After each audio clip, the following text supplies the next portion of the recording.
All right, testing, testing, testing, testing. Are y'all hearing me? Yeah, we hear you loud and clear. Yes, we can hear you clear. The sound of my voice. Yes, we hear you with no delay this time. No more delays.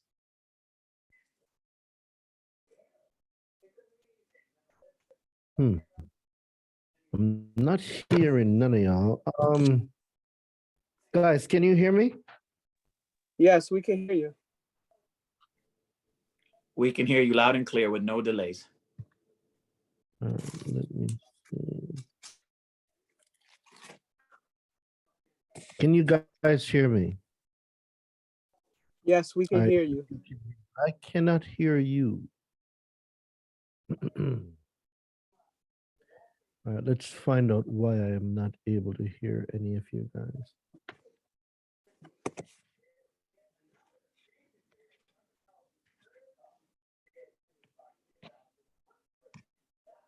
All right, somebody unmute. Somebody unmute and try speaking. Yo, yo, can you hear me? We can hear you. James, can you hear me? Yes, we can hear you. James, I just unmuted you. Let me know if you can hear me. Yes, I can hear you loud and clear. I know you said you can hear me, but I want to hear you guys as well. Yeah, I think it's something with your audio because I can hear you, but you can't hear me.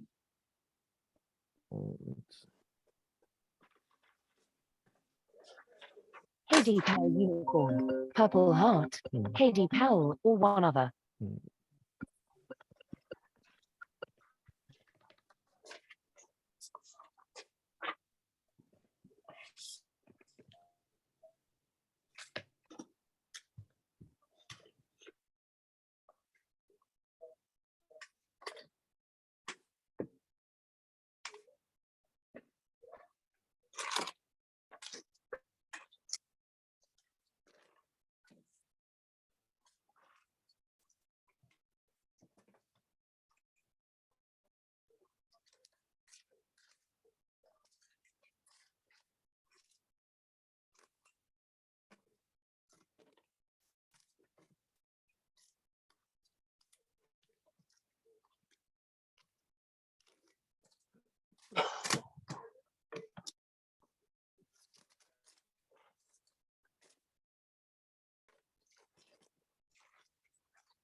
All right, let's test this again. So guys, I know you are hearing me, but I want to be able to hear you too, because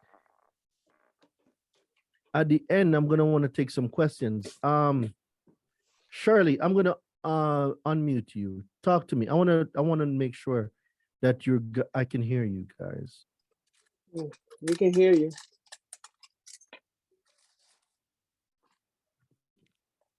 Nothing, Shirley? I can hear you well. Very low. I wonder what's very low.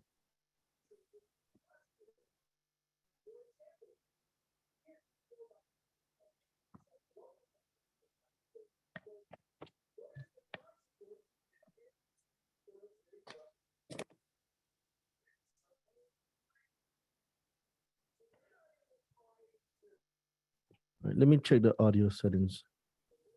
The audio output. Test, test, test, test, test. All right, microphone, so speaker.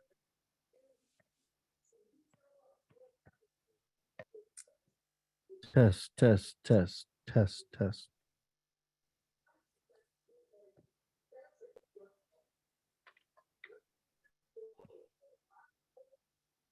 All right, so we'll work on the question part after. You guys can hear me. That's the most important thing. All right, so we'll get it from there.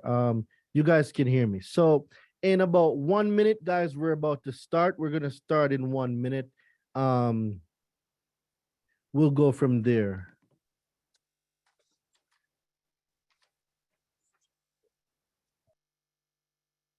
All right.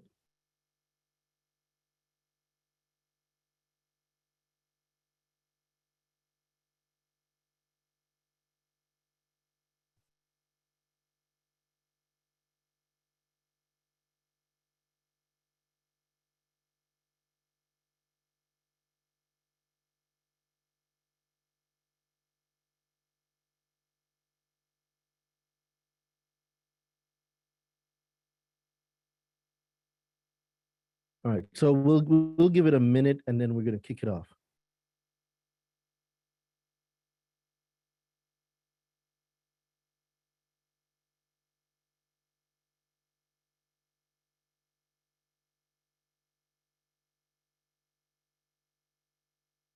In the meantime, between time, let's get this party started.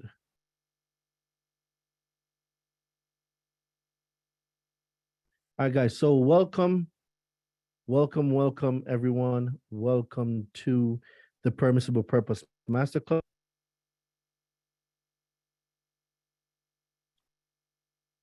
We're just gonna get this started in just a second.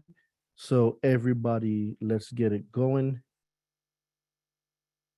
All right, Zoom.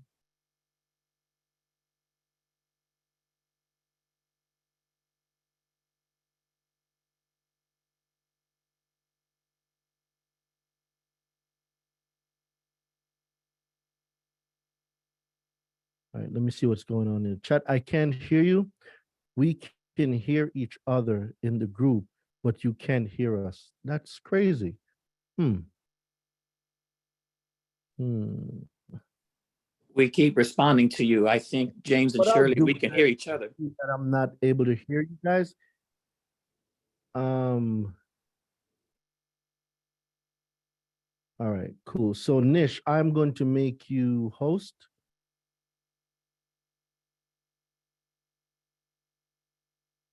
All right. I'm Nish, here. just Let's make go. me host Yep, and I'm say here. so you can handle the rest of the stuff. I'm gonna go on. For some reason, Nish, I can't hear anyone, but you guys can hear me, but I cannot, I am unable to hear you, and I just don't know. Are you I hearing don't me? know You're not hearing why. at all. That's what you're saying. I don't know Just test it. why Okay. I'm not able to hear.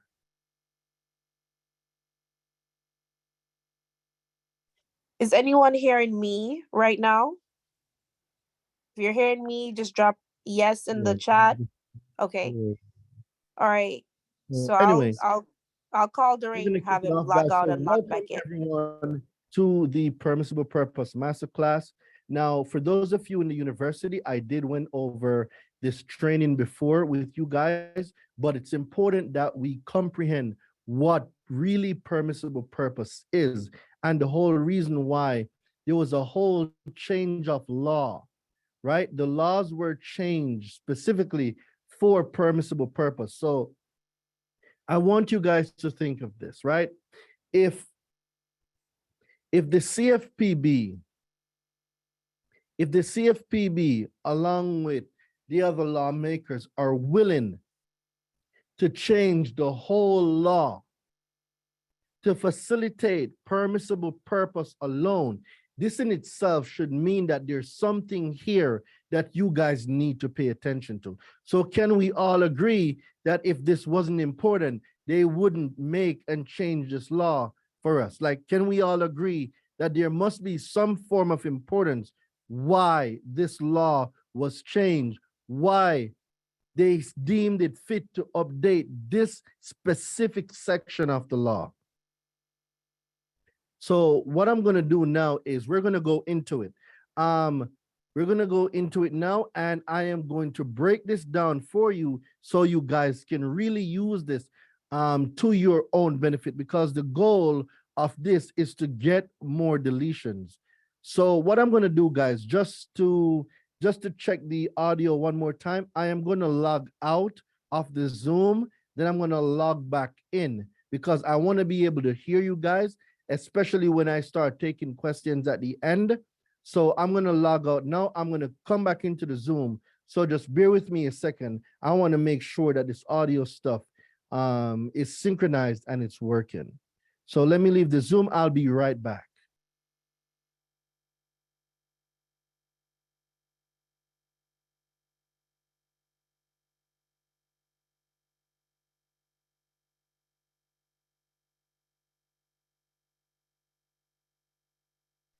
Can someone off mute and just say hello? Yes, this is Josh. Can you hear me, Nish? Hi, Josh. I hear Okay, you yeah. just fine. Okay, so I the think the chat, audio we Hi, can this hear is each Hello. other. Robin. Hello. Hello, hello.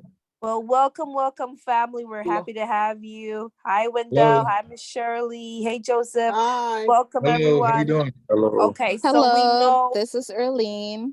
Hello. So we know we are audible. So we just need to get Daraine to be able to hear us. So that's good.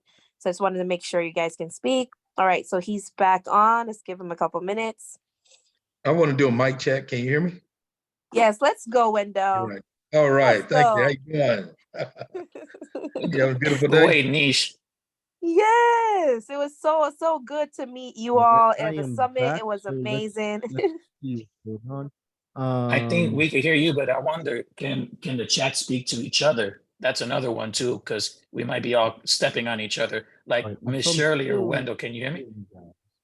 Yes, I can Yes, hear I you. think I can hear everyone you. is hearing everyone right now. All right, Okay, so the Daraine, can chat you can hear hear you us? and we can hear each Like other. I said, I'm gonna get into it. So guys, as long as you Yeah, guys he are can't hearing hear me, us. that's He's great. gonna keep going. So we're just gonna get into it now.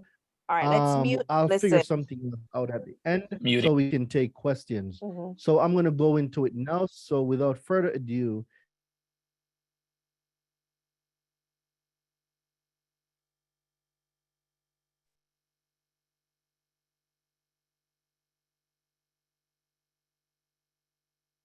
all right. Test. Yeah, we're back. Okay, cool. So we're gonna get straight into this document now. If you guys can see the document, drop some fire in the chat. Let me know that you guys can see the document. Drop some fire in the chat if you guys can see the document. We can hear you loud and clear and see the document. Perfect, perfect, perfect. Thank you very much, guys. Thank you very much. All right, so permissible purpose. Why do you think, guys, and like I really want you guys to think about this. Why would Congress amend, update, and make a new part of the law specifically for us? So I want you guys to think about that as we go through this document. And the reason why this document is important is there's a lot of people right now that's having their consumer reports pulled.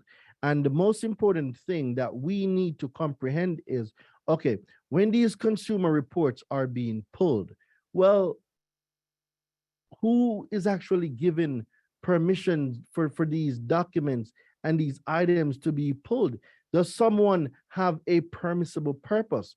So on this document is, you can look this up too, guys, 12 CFR part 1022.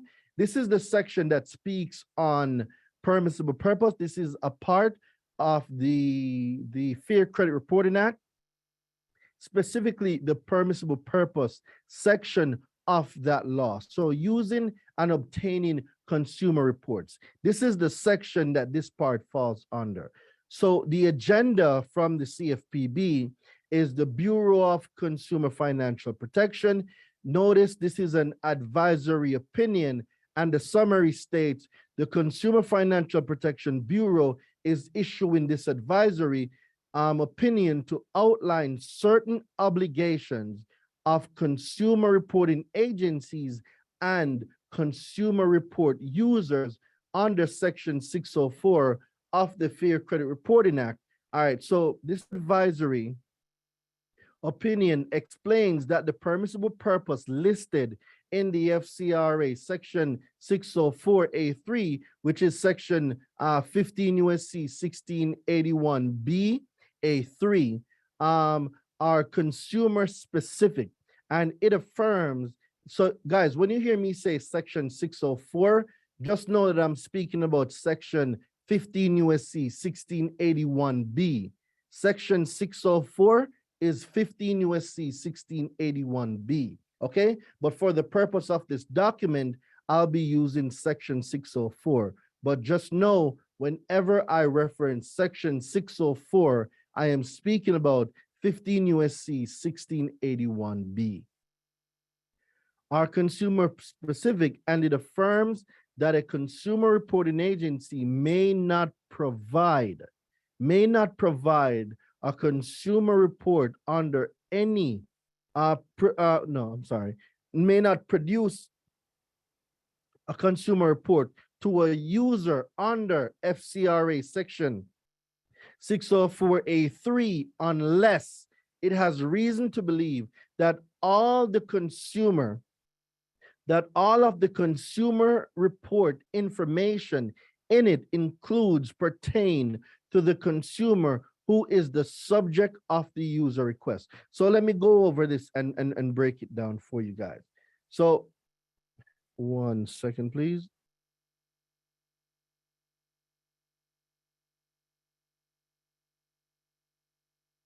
All right, just give me 2 seconds. Boom, boom, boom. Send this out.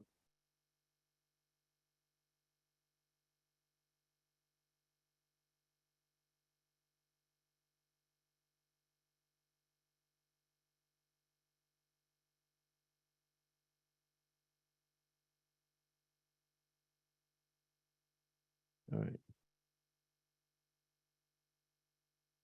All right. So this is saying that the advisory opinion for section 604A3, a consumer report is specific to a consumer. And with it being specific to a consumer, what that simply means is if someone's information, so let's say, for example, we've heard before of consumer reports, or consumers having merge reports. And on these merge reports, what happens is other people's information is on your consumer report. So if you, hold on, I'm getting some technical help here. Speaker, change it to microphone.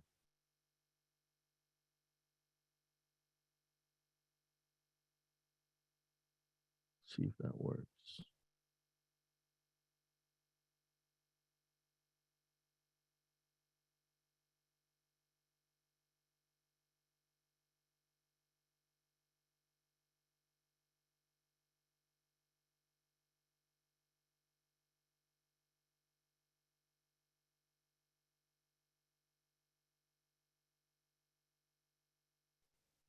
All right, I'll figure this out after.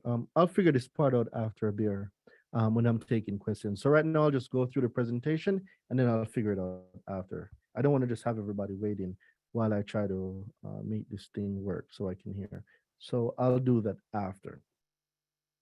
So unless it has reason to be, so let's talk about reason to believe that all the information in the report, all the consumer report information in it pertains to the consumer who's the subject of the user request. So if a consumer report ever goes out, so let's say someone pulls your report, right? Let's say it's a lender. And when they pull that report, information on that report does not belong to you. So an example would be addresses, phone numbers, accounts, or even names that do not belong to you. So let's say you're a junior and your father is senior or something like that. If the information solely in the consumer report does not pertain to you, the consumer, a consumer reporting agency cannot furnish that information. They cannot furnish that report if all the information in there is not specific and pertains to the consumer who is the subject of the user request. So if you guys get that, please drop some fire in the chat as we move on. See, the Bureau notes that the disclaimers will not cure a failure to have a reason to believe that a user has a permissible purpose. So what the consumer reporting agencies, they were doing is they were giving out disclaimers saying that the information contained in this consumer report may not be 100% accurate, or it may contain mixed information. They were given disclaimers and still furnishing these reports. But with this new law, if there is any error on the consumer report and information on here does not pertain to you, the consumer, it cannot be furnished. So they're saying that disclaimers now will not cure a failure to have reason to believe that a user has a permissible purpose for a consumer report provided person to the FCRA section 604A3. So now let's go back to the car dealerships, right? We all know that car dealerships in particular are notorious for pulling your consumer reports 15 to 20 times. Can we all agree that these these auto loans, these sale people, these finance managers, they will pull your reports 15 to 20 times? Can we all agree on this? Well, this new law states that a consumer reporting agency, right? A consumer reporting agency, like disclaimers will not cure failure to have reason to believe that a user has a permissible purpose. So now what I want us to think about is this. If you have 20, 15, 10 inquiries from whether a car dealership or wherever, but it's for accounts that you did not get an open line of credit for, what you can do in conjunction with using the 24-hour express inquiry deletion guide is use the permissible purpose letter. So we're going to build a letter right now just based on this section of the law alone. All right. So we're going to build this letter, and this letter is going to state something of this nature. So to whom it may concern. So we're directing this letter right now, let's say to XYZ auto dealership. You have used my consumer report without a permissible purpose. I am hereby requesting the document that gave you permission to pull my consumer reports. Person 15 USC 1681 B, under the new guidelines, and the advisory opinion of the CFPB. See, disclaimers will not cure a failure to have a reason to believe that a user has a permissible purpose for a consumer report provided person FCRA section 604A3. Provide me with that document that you have permission from me to pull my consumer report. If you do not possess this document or cannot provide this permissible purpose document, you will be held person 15 USC 1681 N and O under civil liability for pulling my consumer report under false pretenses, knowingly without a permissible purpose, for which the penalty is $1,000. So we're going to send a letter like that. So let's say now there's 10 car dealerships that pull your reports. You're going to make 10 of these letters. All you got to do is just change the address and mail them out to these car dealerships. But what you want is this. You can do one of two things. You can go for your $1,000 by going to arbitration, or you could get the deletion. You can use this to prompt a deletion. All right. So this is how you're going to use this section of the law. This advisory opinion also reminds consumer report users that, so when it says consumer report users, guys, we're talking about creditors, we're talking about banks, we're talking about car dealerships, we're talking about any user of the consumer report, not the furnisher. The furnisher is your consumer reporting agencies.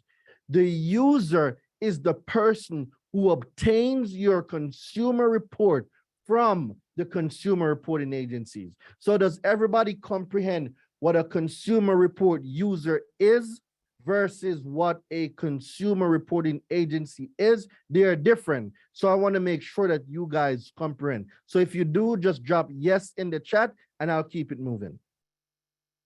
There's a difference with a consumer report user versus a consumer reporting agency and a consumer reporting furnisher. They are two different, all right? The FCRA section 604F strictly prohibits a person who uses or obtains a consumer report from doing so without a permissible purpose. So now, remember that letter that we made before? We're going to add this part to the end of that letter. And this part says, the CFPB advisory opinion also reminds consumer report users. So now in parentheses, we're going to put XYZ auto loan or XYZ car dealership or whoever it is that don't have that permissible purpose. You're going to put them in that parentheses and you're going to let them know that the FCRA section 604F strictly prohibits a person, and a person means a corporation, who uses or obtains a consumer report from doing so without a permissible purpose. So now we are letting them know specifically the law prohibits you from using a consumer report if you don't have a permissible purpose. And we are now requesting the document per Son 15 USC 1681B2 that gave them that permissible purpose. Is everyone clear on this part? I want to make sure that everyone is good. So if you guys got what I just said, let me see y'all put some yeses in the chat. If everybody got that part, put some yes in the chat so we can keep it moving. All right, beautiful, beautiful, beautiful. Let's keep it going. All right, let me zoom this out a little bit. All right, let me go to view.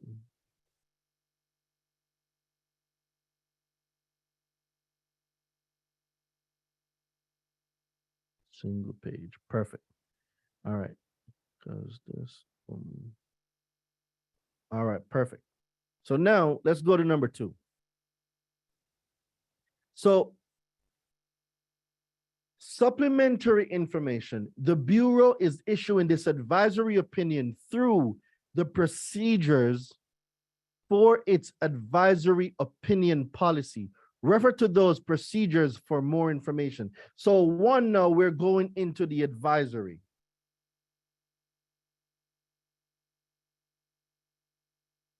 We're going into the advisory. And now in the advisory, we're going to talk about a background. Consumer reporting agencies collect and assemble or evaluate information among other things. The credit, criminal, other things. The credit, criminal, employment, and rental histories of hundreds of millions of Americans. They package this information into consumer reports, which are used by creditors, insurers, landlords, employers, and others to make eligibility and other decisions about consumers. This collection, assembly, evaluation, dissemination, and use of vast quantities of often highly sensitive personal and financial information about consumers poses significant risk to consumers' privacy. So what I'm going to do here is, I think this part is very important. So I am going to, where is my highlighters? Is this my highlighter? That's a very important section. Where is my highlighter?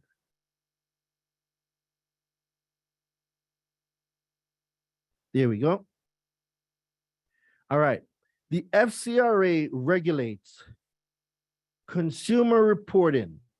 Now, the FCRA regulates consumer reporting. What does that mean?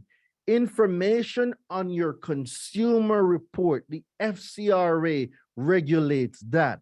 So if we're talking about anything that has to do with information pertaining to your credit and information being reported, the FCRA is the guideline for that. See, Congress enacted the statute to ensure fair and accurate credit reporting, promote efficiency in the banking system, and protect consumer privacy. So let's add this part to it. This part is a very, very important part. So let's add that to it. One of the problems with the credit reporting industry that Congress recognized and sought to remedy with the FCRA was that information in a person's credit file was not always what? It was not always kept strictly confidential. So let's go back to this. Let's go back to this a little bit. Let me highlight this too. This part is very, very important. So some of you guys will be able to get this document. Not everyone will. If you're in the university, you know for a fact you'll be getting this document. If you purchase the VIP ticket, you will without a doubt be able to get this document with my highlights and all the stuff that's in there.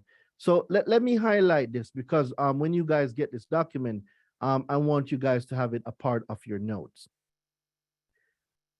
The information in your consumer report was not kept strictly confidential.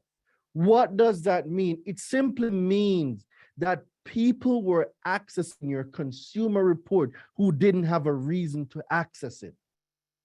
So when you hear these companies telling you about your information is protected and your information is kept confidential, that is a lie because investigations prove that the information was not kept strictly confidential. So the statute was enacted to prevent undue invasion of the individual's right of privacy in the collection and dissemination of credit information. Guys, do you get what I just said? The statute was enacted to prevent an undue invasion of the individual's right of privacy in the collection and dissemination of credit information. So at all times, the number one reason or the number one thing, let me highlight this first.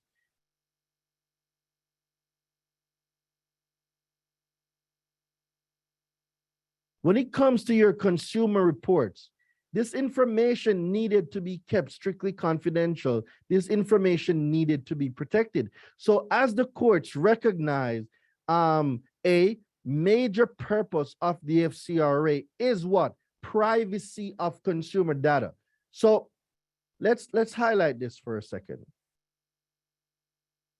The major purpose of the FCRA is the privacy of consumer data. This should be ringing a lot of bells in a lot of y'all heads. Let me read it again. The major purpose of the FCRA is the privacy of consumer data. If anyone can access your consumer reports without a permissible purpose, your information is not protected. Your privacy is invaded. Your information was not met under FCRA security and FCRA guidelines. They did not do what the FCRA was meant. Let me explain. So The Fair Credit Reporting Act governs consumer reporting agencies and how they collect, disseminate, and furnish your information. A part of the FCRA is the confidentiality of consumers' information. The Congress found out that your information was not being kept strictly confidential and that your information was disseminated.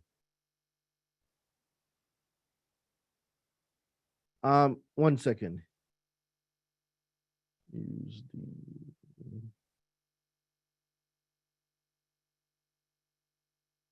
and that the information being provided there,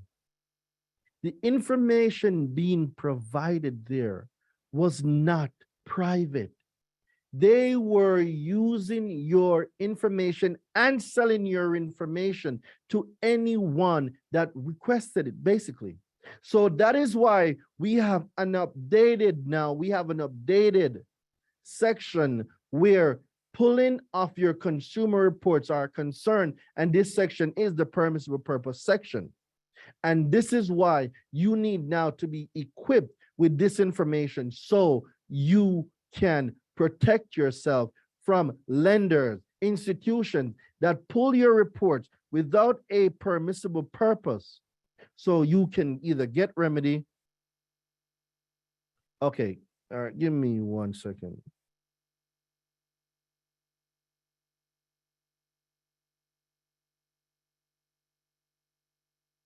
All right, cool.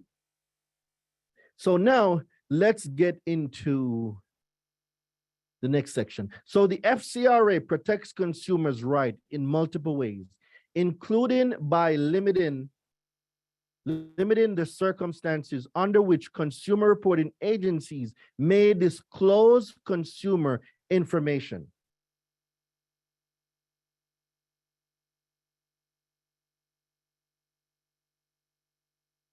All right, guys, give me 2 seconds. I am going to let my technician in because I need to fix this audio thing. Give me 2 seconds. I will be right back.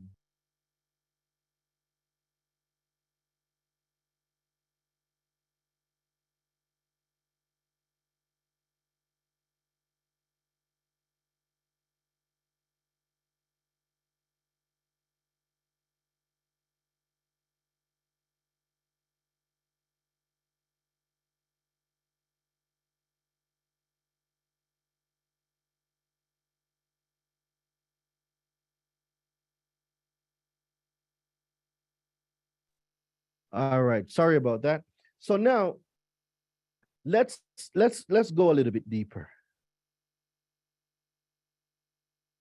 Let's go a little bit deeper.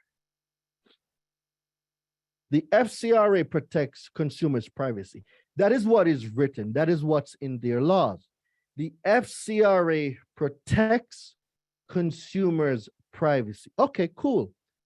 In multiple ways, including by limiting the circumstances under which consumer reporting agencies may disclose consumer information. All right. For example, the FCRA section 604, and remember guys, when I say section 604, 604 or section 604 means 15 USC 1681B. All right. Section 604 is 15 USC 1681B. All right, Maurice, real quick. So I'm on the Zoom, right? But they can hear me, but I can't hear them. And I'm not sure what I'm doing wrong.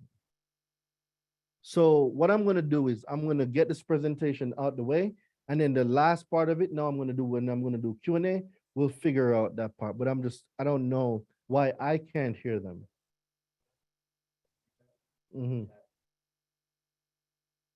So you think it's the chat? All right, let's test this out. Dum dum dum. All right, so change that to chat. Change that to chat. Okay. Stop sharing. Can someone unmute and let me hear and let me see if it works now. Can you hear us? Hey, You hear us? And someone We we're can hear you. unmuted. Can you hear us? off mute. Nothing? Yes. No, he clearly Still not. hearing anything. Nish. All right, we'll figure it out.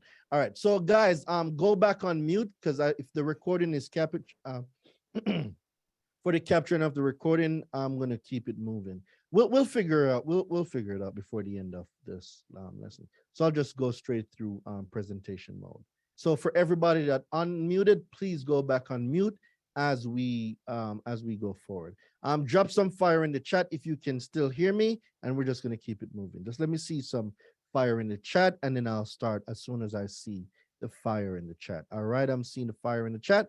Let's keep it moving.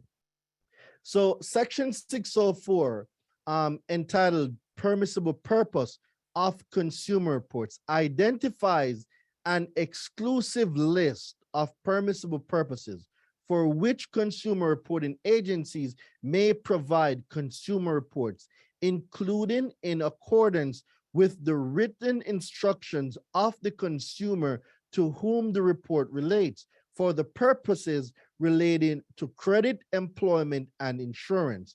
The statute states that the consumer reporting agency may provide consumer reports under these circumstances and no other. In addition, the FCRA section 607A requires that every consumer reporting agency shall maintain reasonable procedures designed to limit the furnishing of consumer reports to the purposes listed under section 604. Now, remember earlier when I spoke about a consumer reporting agency can furnish a consumer report under the following circumstances and no other. So what that simply means is the FCRA gives a list of reasons, possible reasons why a consumer reporting agency may furnish a consumer report. And if they furnish a consumer report outside of these reasons, guess what? It is now a violation. It is a violation of the FCRA. Let's see. It is a violation of the FCRA, but not only that. Remember earlier, I spoke to you guys about the civil liability section. Now, under FCRA section 16, section 620, which is 15 USC 1681N RO, this is where the civil liability section now is imposed. So right here on this document, guys, I want you to take a screenshot. This is a case law. This is a case law that you guys can read on your own time. I want you guys to read this case law and you will see, you know what, let's get into it. So this is a case law, which one is this? Able to 10 out of 20 reports, requested random, not that one. So let's read this one, the TransUnion Corp versus FTC. Now, 15 USC 1681B, remember 15 USC 1681B is the section that speaks on permissible purpose. A, provided that subject to subsection C, any consumer reporting agency may furnish a consumer report under the following circumstances and no other. FCRA section 604C defines when a consumer reporting agency may furnish consumer reports in connection with credit and insurance transactions, not initiated by the consumer. 15 USC 1681BC, other sections of the FCRA identify additional limited circumstances under which consumer reporting companies are permitted or required to disclose certain information. So you can look further into these case laws, but these are basically case laws that were done not only from the FTC, which is the Federal Trade Commission, but there's also other case laws that you guys can read up on that's on this document, where these consumer reporting agencies furnished information or furnished a consumer report outside of the scope with the limitations provided under 15 USC 1681B, the scope of possible reasons why they could furnish a consumer report. So when you start reading, you will see those case laws, and you can, if you are, let's say, a victim of any of these breach in the FCRA. And when I say breach, I mean a consumer reporting agency furnishing information on you without a permissible purpose,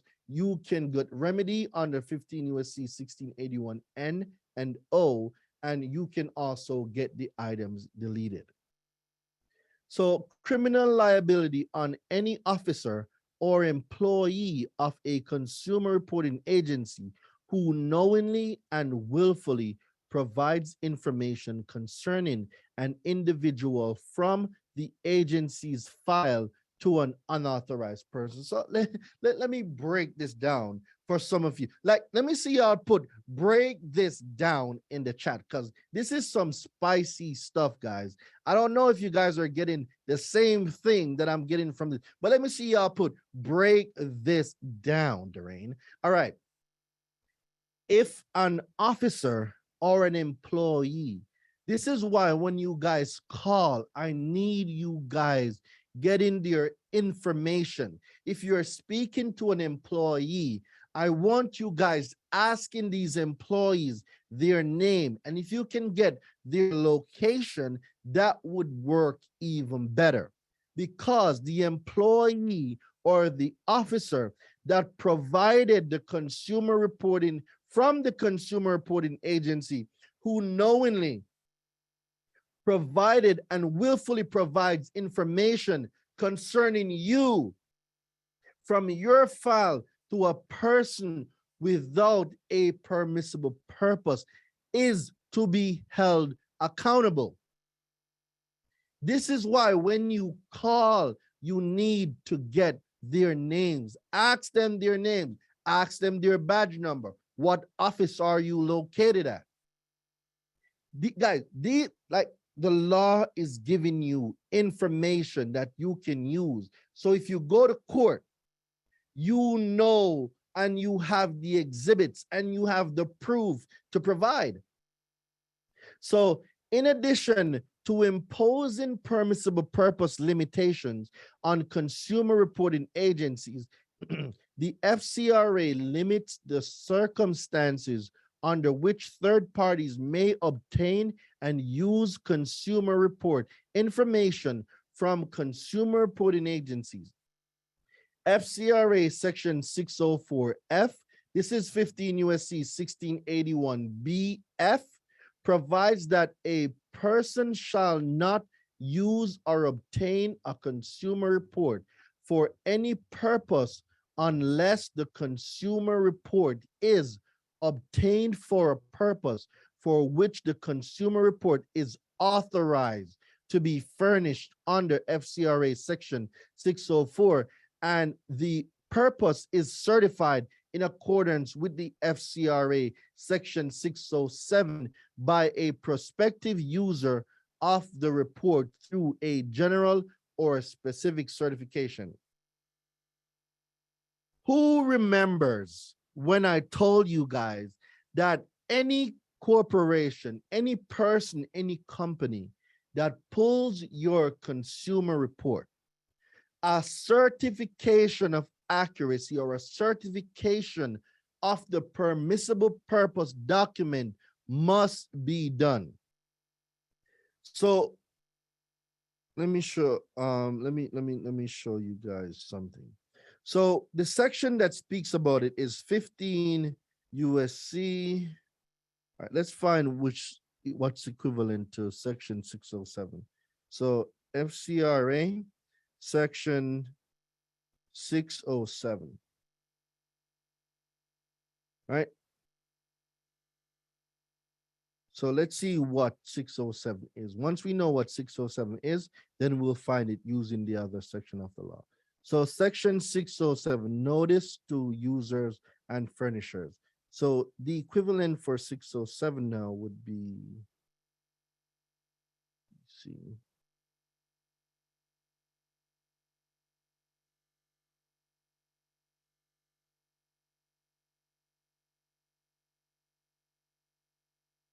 All right. So section 607 is the compliance procedures. Okay, so let's talk about the compliance procedures. So this looks to me like 15 USC 16, where is it? 16. Okay, got it. So go to Google and I want you guys to type in 15 USC 1681. And then when you type in 1681, it's going to bring you to Cornell Law. Now, when we go to Cornell Law, disclosure of compliance and procedures. So when we go to 15 USC 1681E, so section 607 is 15 USC 1681E under compliance and procedures.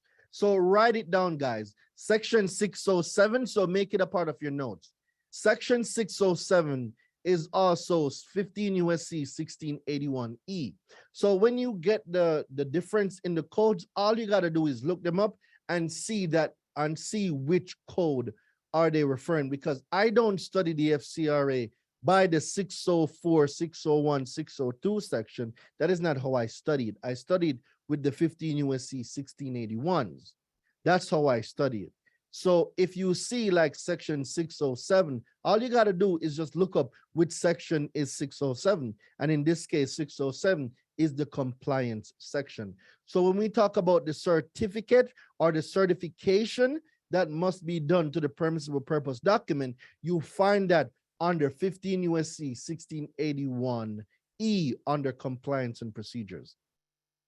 So FCRA section 1619 imposes criminal liability. Now 1619 is 15 USC 1681N, all right? On any person who knowingly and willfully obtains information on a consumer from a consumer reporting agency under false pretenses. So now let's talk about those car dealerships. Let's talk about those persons who are pulling your reports without you giving permission. Guys, you are owed remedy under this section. The FCRA permissible purpose provisions are thus central to the statute protection of consumers' privacy. Consumers suffer harm when consumer reporting agencies provide consumer reports to a person who are not authorized to receive the information, or when recipients of consumer reports obtain and use such reports for purposes other than permissible purpose. These harms include the invasions of consumer privacy, as well as reputational, emotional, physical, and economic harms. Guys, I want you to look at these words right here. These harm include. So on our letters, when we are writing the type of damages that inaccurate information is providing, Congress gave us a list of harm that we can use in our dispute. Congress says, you have harmed me, right? You have invaded my privacy, as well as my reputation, my emotional stuff. Like you see the words here. These are the words we're using. So these harms include the invasion of consumers' privacy, as well as your reputation, as well as emotional damage, as well as physical damage and economic harms. These are the type of complaints you are putting inside of your letters. These are the type of harms you're putting inside your CFPB complaints. These are their words from their laws, so we have to use it. Make sense? All right, cool. Drop yes in the chat if that made sense, or if you need me to clarify it anymore. All right, bet. So let's keep it moving. So the Bureau and the FTC have collectively brought numerous enforcement action to address violations of the FCRA permissible purpose. Now, guys, I need you to take a screenshot of this. Take a screenshot of this right here. These are clues that we're getting from the Bureau. And when I say Bureau, I mean the Bureau, which is the Bureau of Consumer Financial Protection and the Federal Trade Commission, right? They're saying that 15 U.S.C. 1681 BF FCRA Section 607A requires that a consumer reporting company, among other things, must require that prospective users of consumer reports certify the purpose. When you are writing these car dealership, they must certify the purpose for which the consumer report is being pulled. And if they cannot certify this purpose, guys, this is a violation, and you can get $1,000 per violation.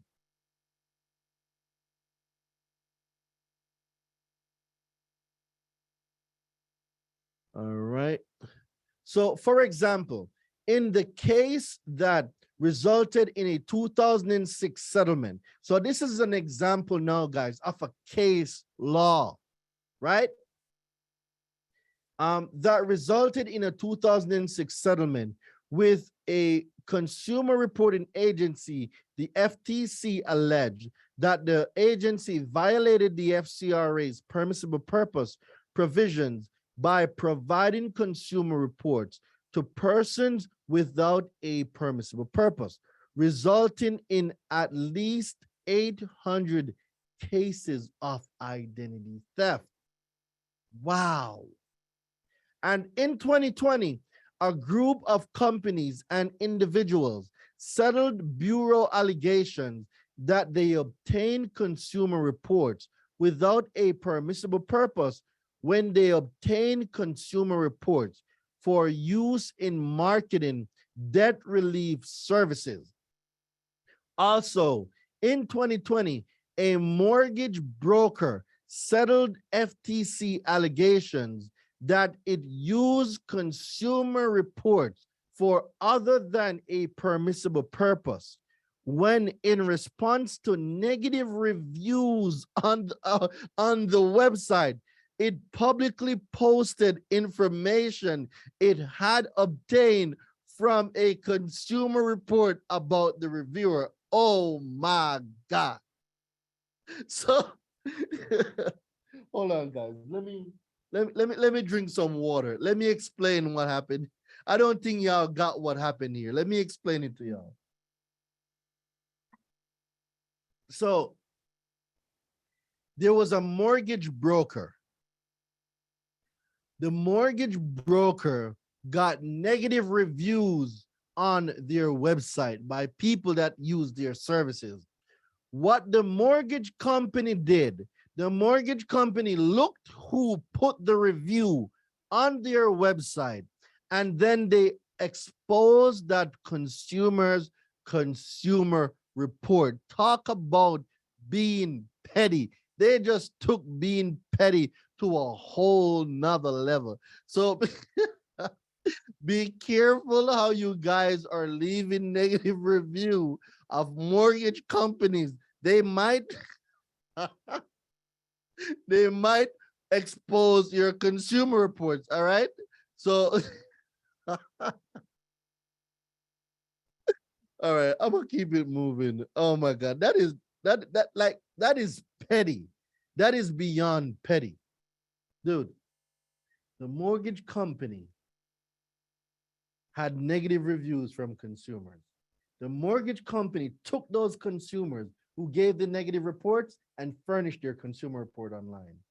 They took petty to a whole nother level. So guys, what I want you to do is screenshot this. And like I said, for those of you on VIP, for those of you in the university, you'll be getting this document, so you'll be able to go over it and study it with the recording. But that is just crazy. Everything good? But that is just crazy. So let's keep it moving. Let's keep it moving. Wow. So in light of the importance of the FCRA's permissible purpose provision of to protect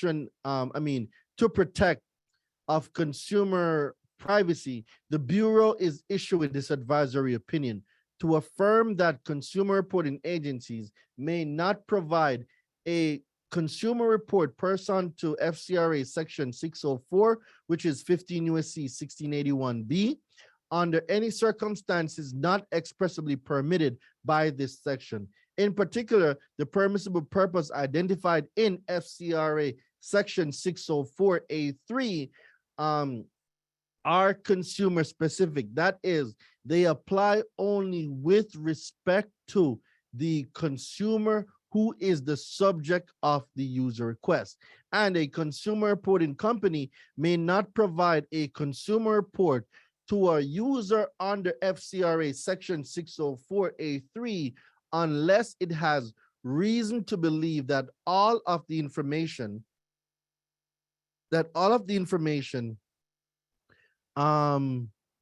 it includes pertains to the consumer who is the subject of the user request. For example, consumer reporting agencies violate the FCRA's permissible purpose provision if they provide consumer reports on multiple consumers. Example, consumers with the same name in response to a request where the user only has a permissible purpose to obtain a report on a single individual, because that would inherently involve providing at least one consumer report on an individual with respect to whom the user did not have a permissible purpose. So the Bureau notes that disclaimers will not cure a failure to have a reason to believe that a user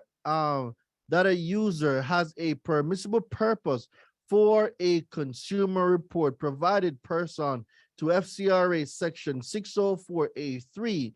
The Bureau also is issuing the advisory opinion to highlight that the FCRA section 604F strictly prohibits a person who uses or obtains a consumer report from doing so without a permissible purpose. Coverage.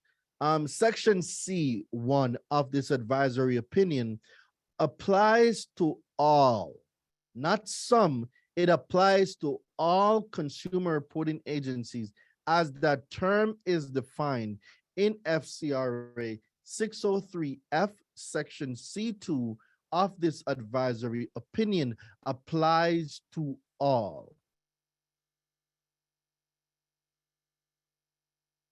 All persons that obtain or use or seek to obtain or use consumer reports as the term is defined in the FCRA section 603D, see legal analysis, FCRA section 604A3.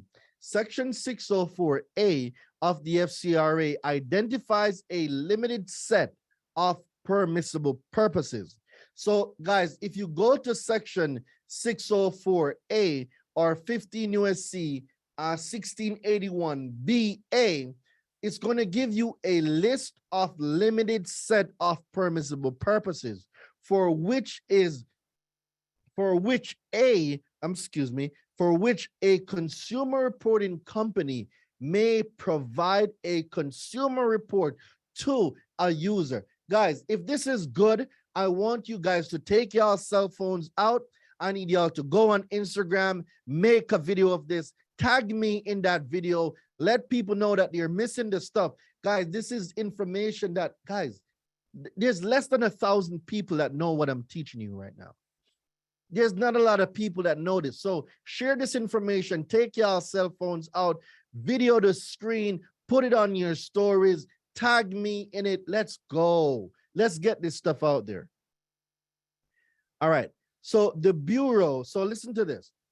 The Bureau is aware that some consumer reporting agencies use insufficient identifiers in matching procedures, such as name-only matching, which can result in the provision of consumer reports to persons without a permissible purpose to receive them. See, the permissible purpose for which a consumer reports are most commonly sought are those identified in FCRA section 604A3. So if you go to 15 USC 1681B A3, this is going to give you the most common reasons why the FCRA, or should I say the permissible purpose section, including for purposes related to credit, employment, insurance, and renting, right? So under section 604A3, a consumer reporting company or a consumer reporting agency may provide a consumer report when it has reason to believe that the user requesting the report has one of the permissible purposes specified herein with respect to the consumer who is the subject of the user request. It simply means there must be a legitimate business reason why a consumer reporting agency furnishes a consumer report, and that reason must also fall under FCRA section 604A3 or 15 USC 1681B A3. The Bureau interprets the permissible purpose in FCRA section 604A3 to apply only with respect to the consumer who is the subject of the request. Guys, someone cannot pull your credit on your behalf.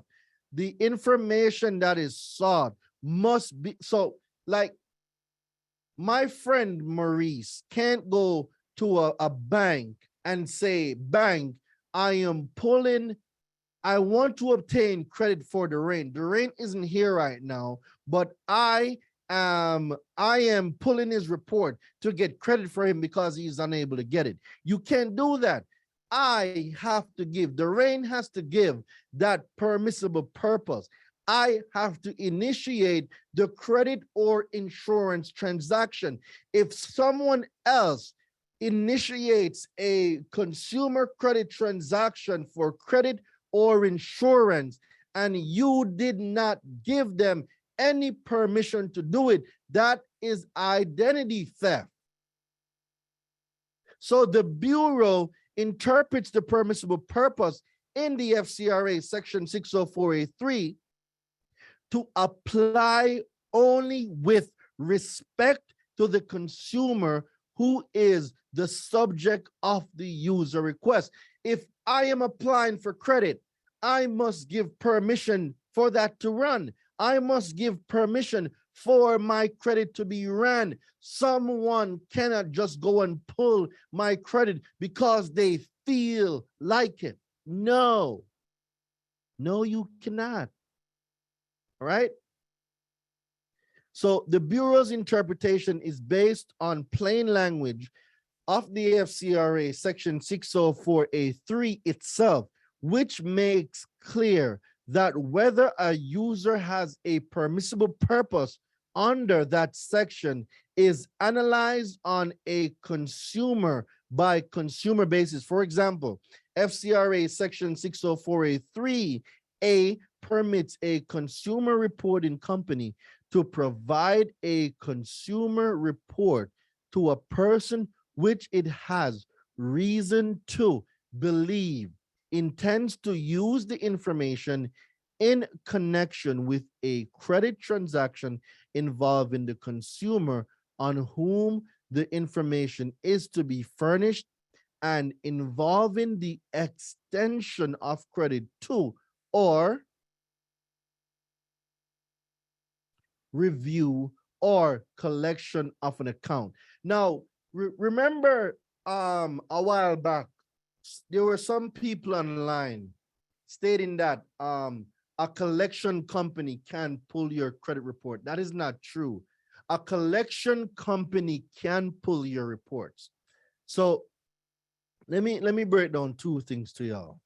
I'm going to read this last part again. Then I'm going to explain it. The Bureau interpretation is based in plain language of the FCRA, Section 604A3 itself, which makes clear that whether a user has a permissible purpose under that section is analyzed on a consumer by consumer basis. For example, FCRA Section 604A3A permits a consumer reporting company to provide a consumer report to. Listen this part.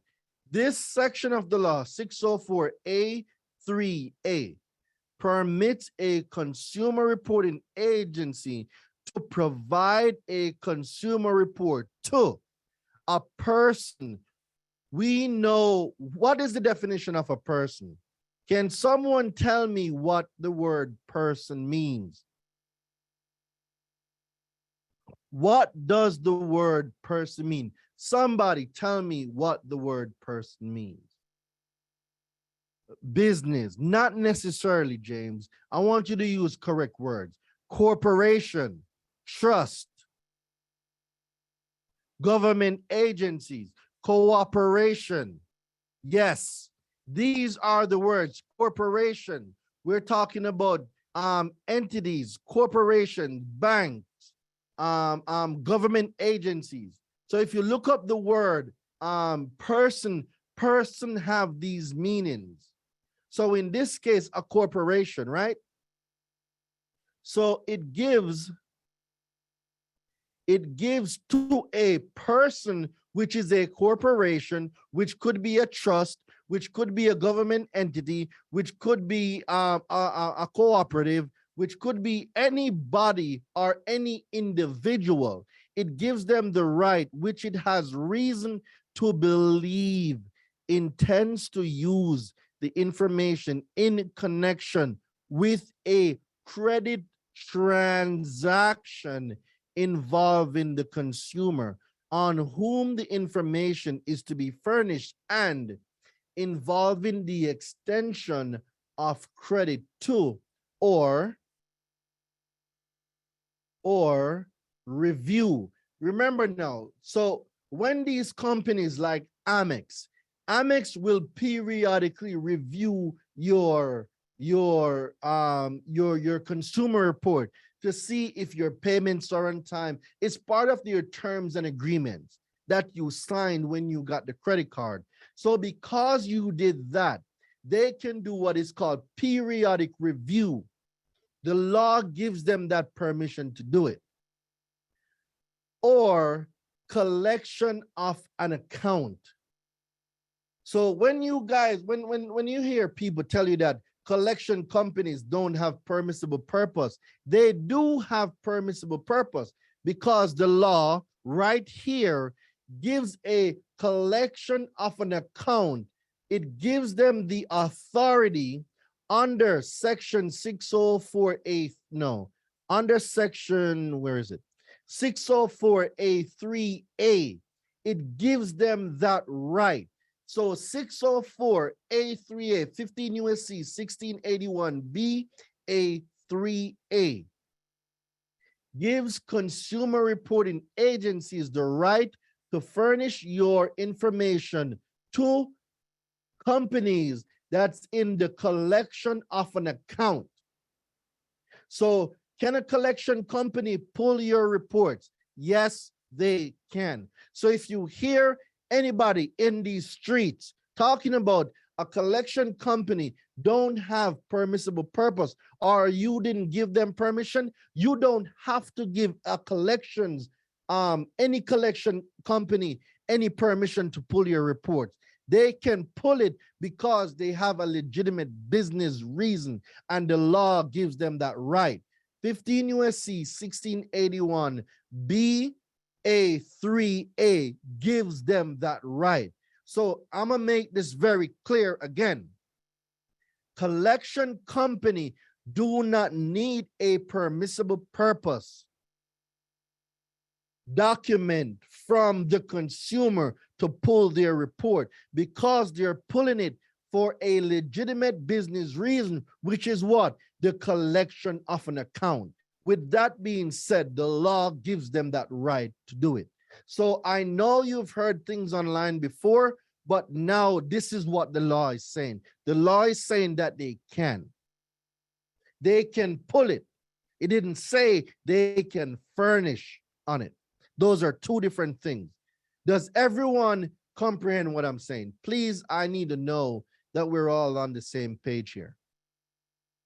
Does everyone get what I just said? All right, bet. So similarly, FCRA section 604 A3F permits a consumer reporting company to provide a consumer report to a person which it has reason to believe has a legitimate business need for the information. There you go. In connection with a business transaction that is initiated by the consumer, or to review an account to determine whether the consumer continues to meet the terms of the account. This is where now, this is the law that gives these credit card companies the right to do periodic reviews. This section of the law give Amex, Discover, Chase, it give these banks periodic permission to review your consumer report. Do we all comprehend what I just said? You agreed to it in the terms and condition.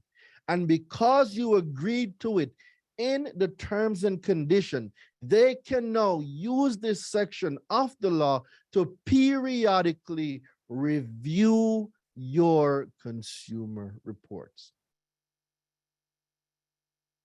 The Bureau's interpretation also is consistent with the FCRA's purpose and structure. As I explained in part 1, Congress enacted the FCRA in part to address a need to ensure that consumer reporting agencies exercise their grave responsibilities with a respect for the consumer's right to privacy. So, guys, we're about to start the Get More Deletions Challenge, right? So the Get More Deletions 5-day challenge is coming up very soon. We're going to be kicking it off in May. So the 5-day challenges are coming again. Now, what I'm going to be doing is this. I'm going to be making some letters. I'm going to add these letters to so like I said before, for those of you that purchased, that got the VIP or the Ultra, for those of you that got it, I am going to use this new law to update and make some more permissible purpose letter. So basically, we're going to have a permissible purpose letter pack, right? So it might have maybe 1 or 2 new letters that I'm going to extract from this document, and I'm going to make those. So if you're in the university, don't worry about it. You get this automatically. You get the document. You get everything. If you're in the university, don't worry about it. If you're not in the university and you only came to this permissible purpose masterclass, you will get those letters along with the document, right? But if you got like a general admission ticket, you won't be able to get it. So this only people that got the VIP or the Ultra, or if you are in the university, you will automatically get these. So the FCRA achieves this by, among other things, narrowly limiting the circumstances under which a consumer reporting agency may provide consumer report information to third parties. The statute is structured so that the permissible purpose in Section 604A function as expectations to the general rule that consumer reporting company may not provide consumer reports to third parties.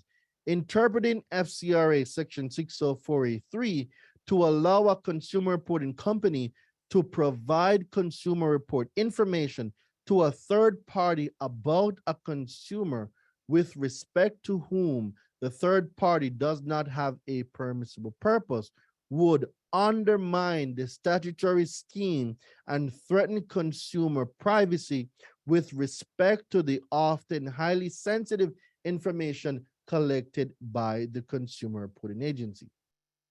So what they are saying here is if a company, a third-party company that does not have a permissible purpose, a consumer reporting agency must not provide any consumer report to them because of the nature and the highly sensitive information that is collected by the consumer reporting agencies. For them to disperse or disseminate this information, it would be you are undermining the statutory scheme and you are threatening the consumer privacy, which the whole FCRA, not a part of it, the whole FCRA was put in place to protect a consumer's information, the confidentiality of that information, and the privacy of the information. The FCRA was made to protect the confidentiality of the privacy of a consumer's information that is collected by consumer reporting agencies. So 15 USC 1681B(a), providing that in general, subject to subsection C, any consumer reporting agency may furnish a consumer report under the following circumstances and no other. See, the Bureau's interpretation of FCRA Section 604A3 also is consistent with the statute's purpose and structure with respect to what? Accuracy. See 15 USC 1681EB. As discussed below, a consumer reporting agency's use of poor matching procedures can lead to violations of FCRA's permissible purpose requirements as well as its accuracy requirements. Guys, if this is good and you guys are getting value, I need to see y'all dropping some fire in the chat. If you got an aha moment, I want to see some fire in the chat. If you guys are getting value from this, I need you guys recording it. I need you guys posting it. I want you guys tagging me. I need you guys to let everybody know that this permissible purpose class that they're missing is on fire. All right. A consumer reporting company may not provide a consumer report under FCRA Section 604A3 unless it has reason to believe that the user has a permissible purpose with respect to the consumer about whom the report is requested. Let me read it again. A consumer reporting company may not provide a consumer report under FCRA Section 604A3 unless it has reason to believe that the user has a permissible purpose. Guys, these car dealerships, when you go to these car dealerships and they are making 15 to 20 pulls on your credit, when you go for a mortgage and they're doing 15 to 10 pulls for that mortgage, guys, if they don't have a permissible purpose, those inquiries must be deleted. Furthermore, the consumer reporting agency should have never furnished your consumer report to them anyway if they do not have a permissible purpose. And a permissible purpose, person 50 USC 1681 B2, is with written permission from the consumer to whom it relates. They must get a document. Where is the document? They must provide this document. A user's request to a consumer reporting company for a report about a consumer does not give, listen to this, I'm gonna read this over. If you've never taken your pen out, you need to take it out right now. Listen to everything that I'm gonna say. Hold on. Hey, Maurice, do me a favor real quick.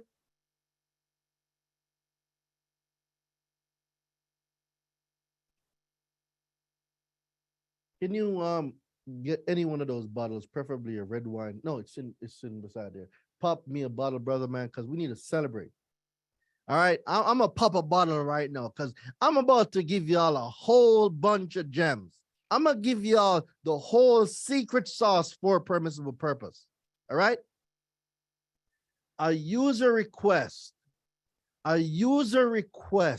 to a consumer reporting company for a report about a consumer does not give the consumer reporting company a reason to believe that the user has a permissible purpose. The wine opener is on the table. Scoot up. All right. Guys, did you hear what I said? These car dealerships and mortgage companies that take your information, that request your information or your consumer report, it does not constitute permissible purpose if they don't have the permissible purpose documentation. 15 USC 1681 B2 says, with written instruction from the consumer to whom it relates. Hello, somebody talk to me. Do y'all hear what I'm saying? A user request to a consumer reporting company for a report about a consumer does not give the consumer reporting agency a reason to believe that the user has permissible purpose to obtain a consumer report about other consumers. Guys, do you hear the words coming out of my mouth?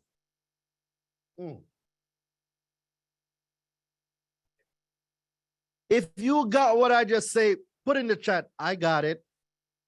If you got what I just said, put it in the chat, I got it. All right, let's keep it moving. See, accordingly, a consumer reporting company may not provide a consumer report under FCRA section 604A3 unless it has a reason to believe that all of the consumer report information in it pertains to the consumer who is the subject of the user request. If you have inaccuracies on your report, if you have accounts on your consumer report, if you are a victim of identity theft and those accounts, if you have a merge file, meaning you have the same name as somebody else and their report is on yours, like if you're a senior and a junior, and your sons or your dads or whoever report because y'all have the same name is on your consumer report. A consumer reporting agency cannot furnish that consumer report. It is a violation. I don't think none of y'all hear what I'm saying. I'm gonna just drink my wine. I might as well end this class right now. I don't think y'all understand the words coming out of my mouth. I don't think so. All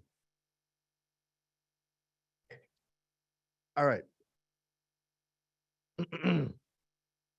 The use of poor matching procedures, such as name-only matching, can lead to violations of the FCRA's permissible purpose provision. See, as the Bureau has observed, some consumer reporting agencies obtain information from sources that do not have or use identifying information other than consumer names. And they include such information in consumer reports without taking additional steps to match the information to the consumer who is the subject of the report.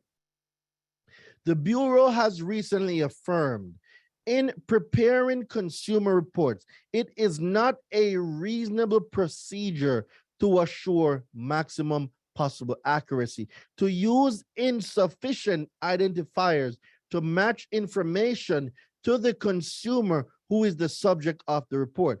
In addition to running afoul the FCRA's accuracy provisions, meaning in addition to running a violation of the accuracy of the FCRA's provisions, a consumer reporting agency that uses insufficient identifiers in its matching procedures, such as name-only matching, cannot rely on these procedures to form a reason to believe that all of the information it includes in a consumer report pertains to the consumer who is the subject of the request. Right? So, for example, when a consumer reporting company conducts a public, oh my God, guys, write this down. For anyone with bankruptcy, this now is the section that speaks about bankruptcy. This is the section that speaks on bankruptcy. Listen and listen closely, because Monday night in the university, we will be going over bankruptcy. I'm gonna say this again. Monday night on our university call, we are going over bankruptcy. Guys, listen what this section has to say about bankruptcies. For example, and not just bankruptcy, any public record, right? When a consumer reporting company conducts a public record search using name-only matching and identifies one or more individuals with the same name as the consumer who is the subject of the user request, it sometimes might provide the user with a report containing a possible match or list of possible matches instead of taking further steps to match the information to the specific consumer who is the subject of the request. See, under these circumstances, a consumer reporting agency has not formed a reason to believe that all of the information it includes in a consumer report pertains to the consumer who is the subject of the user request. I keep telling you guys, when they talk about Pacer's information is verified, it is impossible. They cannot verify Pacer's information. Pacer, public access to court electronic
All right, I'm back. The universe is trying to keep us from getting this information out. I am back. Let me make sure you guys can hear me. Can you guys hear me? Drop Loud and some, clear. huh? Loud and clear. Oh, I can hear y'all now. I don't know what happened, but I guess something good just happened. I can hear y'all. Shit. My bad. I don't know what happened, but whatever happened, I can hear you guys now. I do apologize. I have no clue what just happened. But yeah, I can hear you guys now. It feels so good hearing you guys like, oh my God, this is good. All right. Oh, let me go back to sharing the screen. Zoom. I do apologize, but whatever just happened in our favor. I can now hear you guys loud and clear. So whatever superpower is above, Yahweh or Yahshua, I thank you very much. Come on, let me get this Zoom back up and going because we're almost done. We only got 4 pages left. We're almost there. Then I'm going to go into some Q&A and then we're going to wrap up. I just need this thing I leave so I can zoom this thing back so I can see it. Okay, there we go. And let's bring this back up there. All right. Where were we? If the report includes information that identifies, even if not by name, consumer who are possible match. Okay, so we covered that already. So what I was saying to y'all before we got disconnected is when they tell you that public record is verified, guys, that's actually a lie. They cannot verify public record. They cannot. Because nothing on Pacer's website certifies that the information on Pacer's website is accurate. There are people that have the same name. We don't know what type of identifier they're using to pull people's information. Furthermore, a consumer reporting agency can furnish a consumer report under the following circumstances and no other, with written permission from the consumer to whom it relates. So a consumer reporting agency cannot furnish another consumer reporting agency your information without a permissible purpose, guys. They cannot. That is a violation of the law. They cannot do it. So if the report includes, we covered that already. So the Bureau is aware that some consumer reporting agencies that use inadequate matching procedures includes disclaimers with their consumer reports.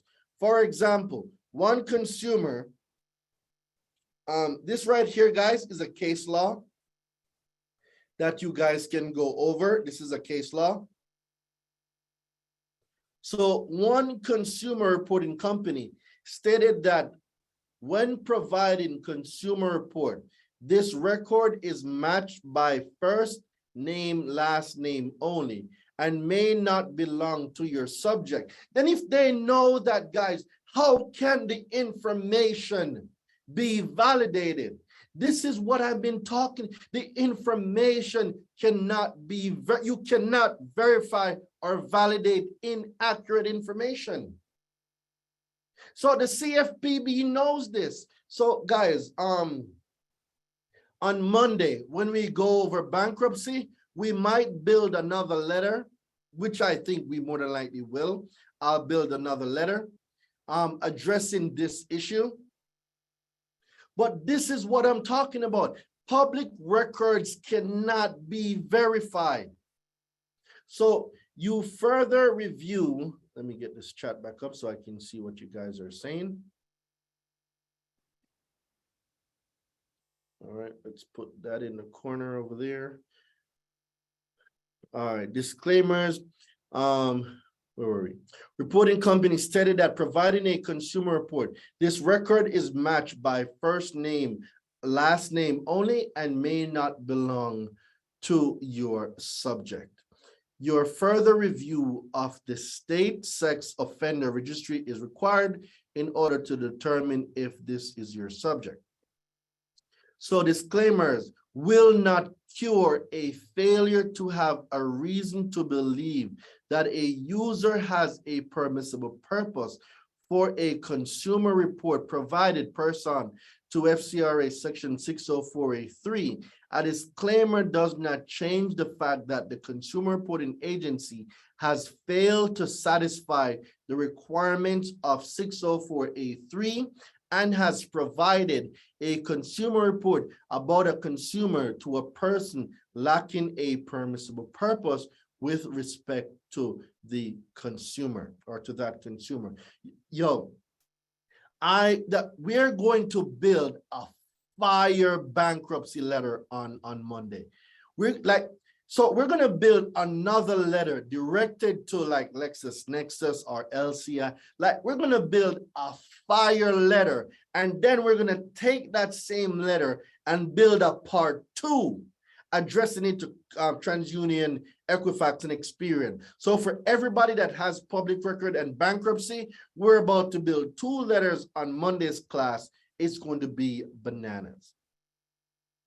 All right, so let's tie this up. So FCRA section 604F prohibits a person from using or obtaining a consumer report unless the consumer report is obtained for a purpose for which the consumer report is authorized to be furnished, FCRA section 604, and the purpose is certified. The purpose is what? Certified.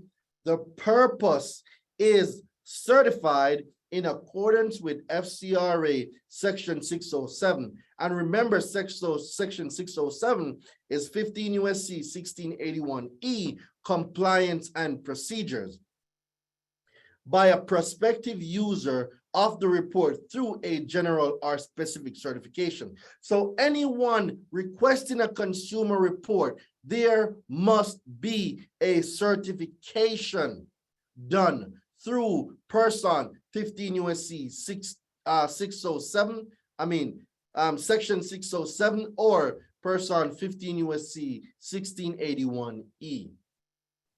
So Congress amended the FCRA to include section 604F in September 1996. Before 1996 amendments, FCRA section 604 did not impose limitations on users of consumer reports, only on consumer reporting agencies. The Bureau interprets FCRA section 604F to provide that consumer reports users are strictly prohibited from using or obtaining consumer reports without a permissible purpose. Although some courts have applied a reason to believe standard for persons using or obtaining a consumer report, as at least one court has noted, the opinion most commonly cited in support of this standard was decided before 1996. So here is a case law right now, not a case law, but 15 USC 1681 BF, as noted above. It gives you a further explanation of what this section requires. Section 607A requires that a consumer reporting agency must, among other things, require that a prospective user of consumer report certify the purpose for which the information is sought and certify that the information will be used for no other purpose. So I will be using this section in the new, we're gonna make, like I said, we're gonna make 2 letters on Monday. I'll be using this section of the law in that letter that we're gonna build on Monday. So amendments based on this plain language in 1996, addition of FCRA section 604F clearly imposes a strict prohibition on using or obtaining a consumer report without a permissible purpose. Users of consumer reports must ensure that they do not violate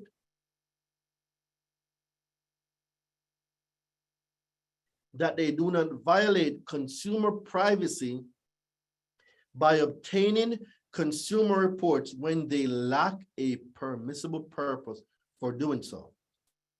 For example, in 2018, a company settled bureau allegations that it violated FCRA Section 604F when its agents obtained consumer reports for consumers who were not seeking an extension of credit from the company, and the company had no other permissible purpose for the consumer reports it obtained. In some instances, for example, the company agents initiated credit application for the wrong consumer by incorrectly inputting consumers' information into the company's application system, or by selecting the wrong consumer from a list of possible consumers identified in the system. When these applications were initiated in error, the company obtained a consumer report for a consumer with respect to which it had no permissible purpose, violating the FCRA's permissible purpose provision and the privacy of that consumer that were the subject of those reports, and also generating an inquiry on the consumer's consumer report. Guys, there was a company that got fined about $3 billion for doing this exact same thing. Do y'all remember the Wells Fargo lawsuit? You guys can look it up. CFPB versus Wells Fargo. It was a $3.4 billion settlement. Wells Fargo used consumers' information to initiate applications, to initiate foreclosures and repossessions illegally. So this is not the first time they're doing it. It's not the second time. It won't be the last. So what I'm saying to you guys is this: make sure that you guys are up to date on issues that are happening. These corporations are doing these things every day. They're doing it. So make sure you guys are updated on the information. This advisory opinion is an interpretive rule issued under the Bureau's authority to interpret the FCRA, including under Section 1022B1 of the Dodd-Frank Wall Street Reform and Consumer Protection Act, which authorizes guidance as may be necessary or appropriate to enable the Bureau or administer and carry out the purpose and objectives of the federal consumer laws. As an interpretive rule, this advisory opinion is exempt from the notice and comment ruling requirements of the Administrative Procedure Act because no notice of proposal rulemaking is required. The Regulatory Flexibility Act does not require an initial or final regulatory flexibility analysis. The Bureau has also determined that this advisory opinion does not impose any new or revise any existing record keeping, reporting, or disclosure requirement on covered entities or members of the public that would be collections of information requiring approval by the Office Management and Budgeting. Like, here is just the mumbo jumbo. We're about finished. Like, we are finished. So now I'm going to take 10 questions. We've been at this approaching 3 hours. So 7 to 8, 8 to 9, 2 hours. So I'm about to take 10 questions. Guys, raise your hands, then we're gonna wrap up. So Livia, I see your hand is already up. So guys, raise your hand and I'll get to the first 10 questions and then we will get out of here. Go enjoy your Friday night and have an amazing night. So All right. So who do we? Nish, can you moderate me these 10 questions, and let's get them popping. Okay, yes, sure. So first up, we have Livia. Or Livia. Am I saying that right?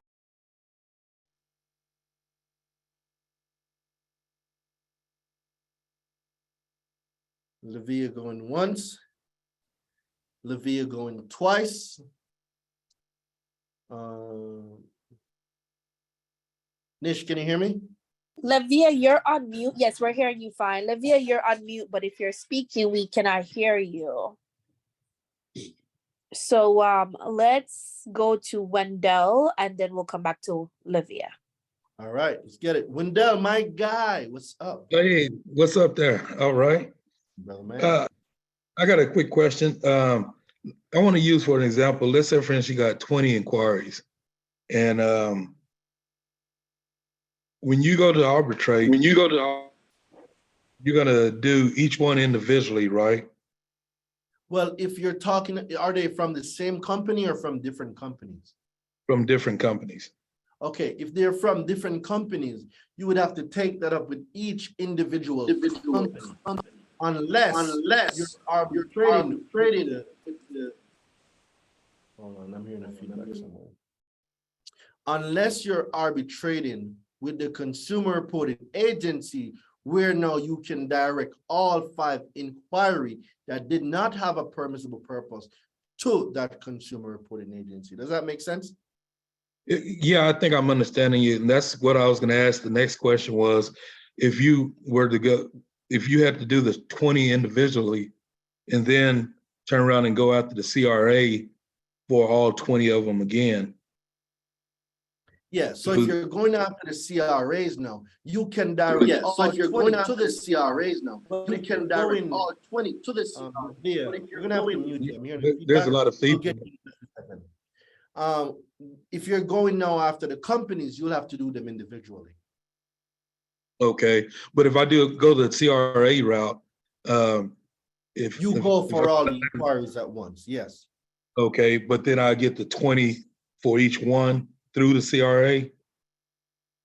Yeah, because you're directing it to the CRA that furnished it. Right. So would that be just one violation because they violated? No, each inquiry is a violation. Each inquiry is a user of your consumer report that obtained that information without a permissible purpose. Each one is a violation. So I can get 20 through the CRA and then double back and turn around. I'm not telling you you can, you possibly can. Okay. That's what I need. Aiming at the CRAs, then you are justified to go for all of the ones that they furnished.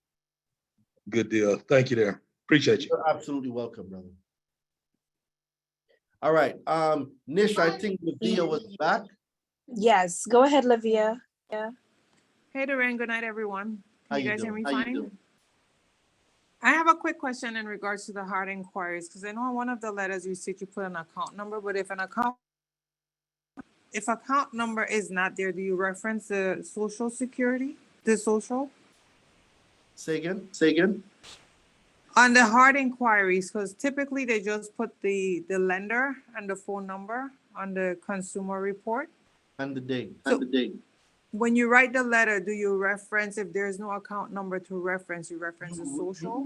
So when you're writing, I'm just gonna mute you because of the feedback. So when you're writing the letter, what you do is you put the name of the company and the date that inquiry was made.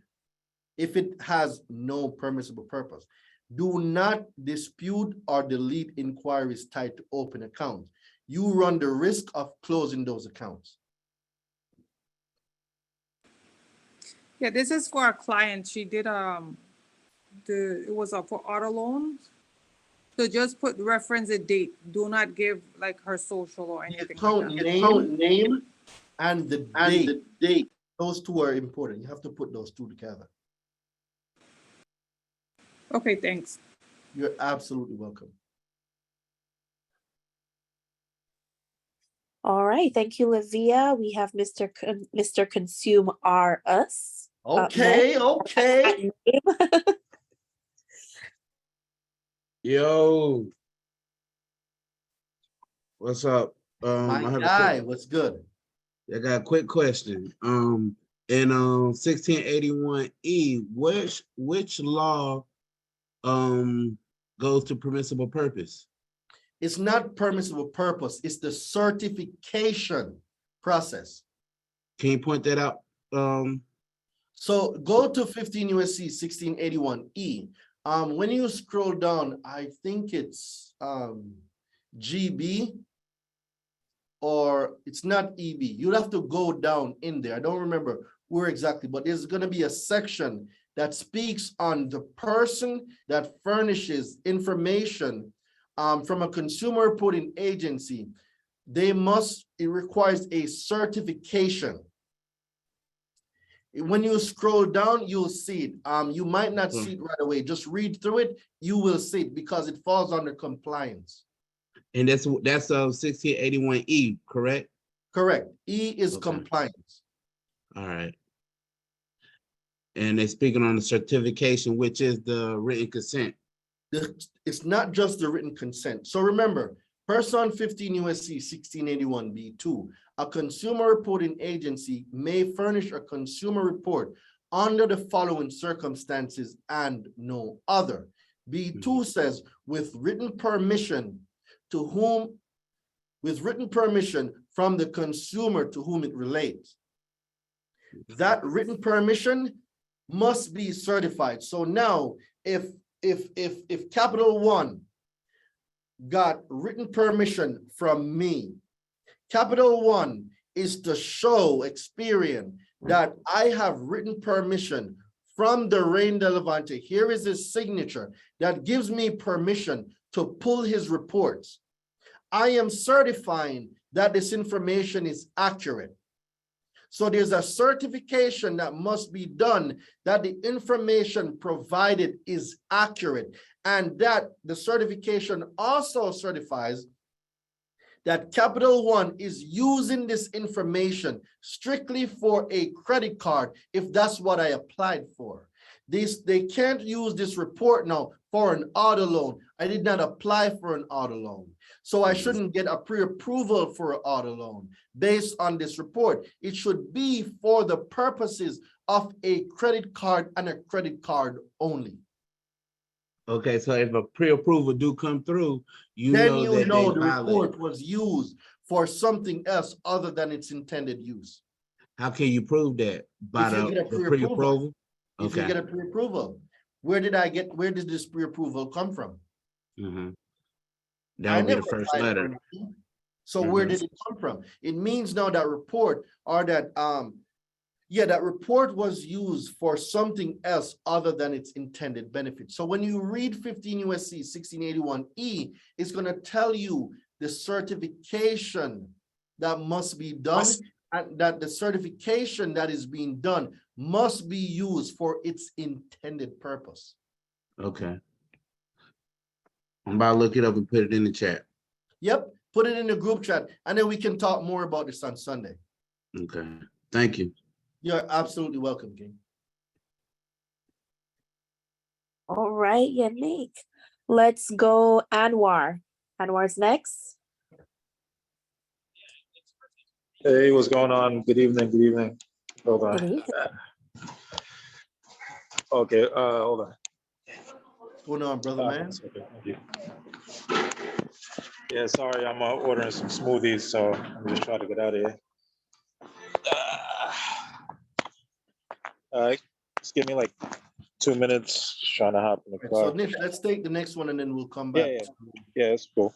to Anwar. Okay, all right. Corinda is next.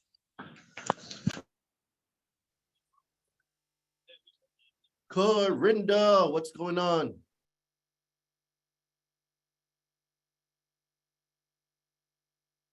Corinda going once. Corinda going twice. All right, Anwar, we're going to pass the mic back to you. and then we are out.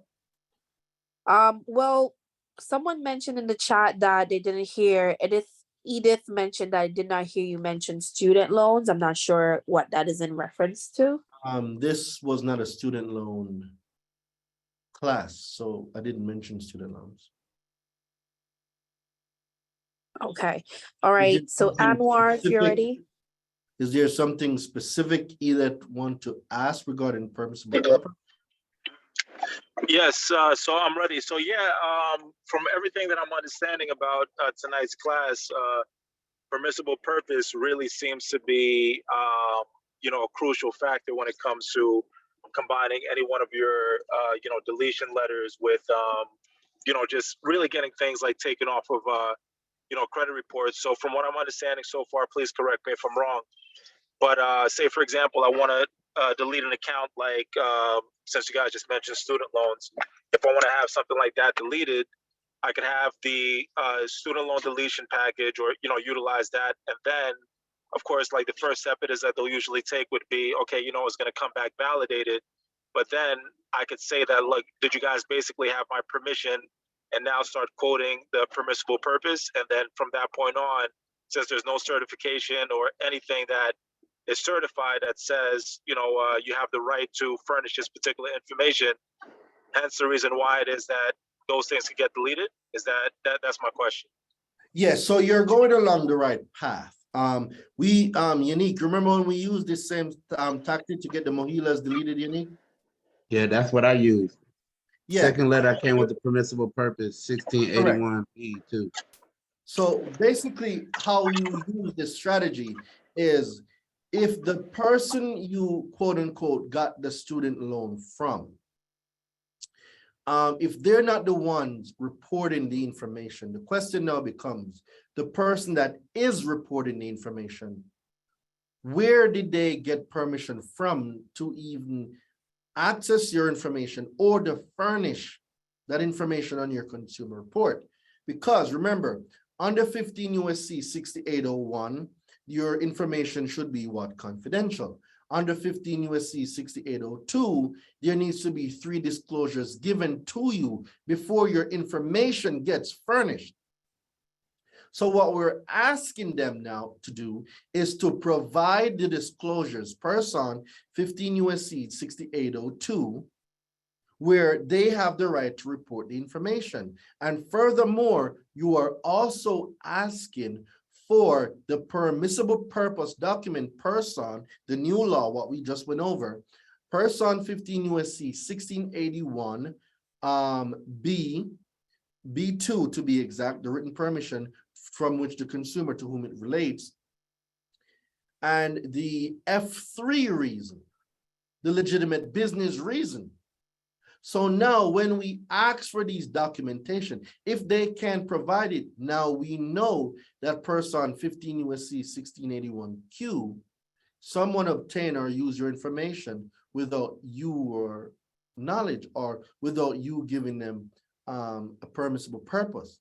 So under Title 18, that's a punishment of only 2 years, right? And we know Title 18 is about aggravated identity theft.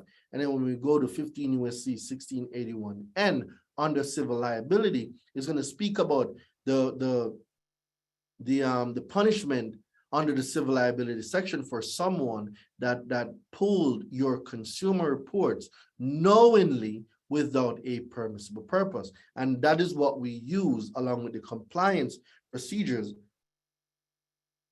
That's what we use to get Yannick's Mohila student loans deleted. So you are thinking along the right path. It's just putting all of that together. Because and one of the reasons why I asked what comes to mind is I did dispute something with the student loans, and then they sent me back some old responses of when I first started college and all the student loans. Was that? Nobody's asking for that. We want the disclosures. Don't tell me when I first went to school. I'm not asking you for that. Don't waste my time. Okay. Yeah, they didn't provide any disclosures. They just sent me student loan information, and then my mom's information. Yeah, I guess because I had her as a. That is stalled tactics. You have Got to it. enforce what you're asking for, or else they will keep giving you the runaround. No, enforce what you're asking for. It took us what, Yannick? About what was it, like 4 to 6 months of Yeah, back and forth? 6 months, probably. 6 months, right? So everything that you're experiencing now, Anwar, Yannick went through it. Like, we were going through it, and we were building the letters and we were sending them back. But then you're going to realize you're not one of those consumers who's just going to let it go. And then when you have enough evidence and you decide to arbitrate or you decide to sue them, guess what's going to happen? They're going to delete it. If you did not ask for something, do not accept what they send you if what they send you is not what you asked for. Do not accept it. Return to sender or rejected. Do not accept it. Okay. All right. Thank you. Right? Thanks. You're Okay, absolutely. okay. All right, Nish, who do we got next on the line? Can you hear me?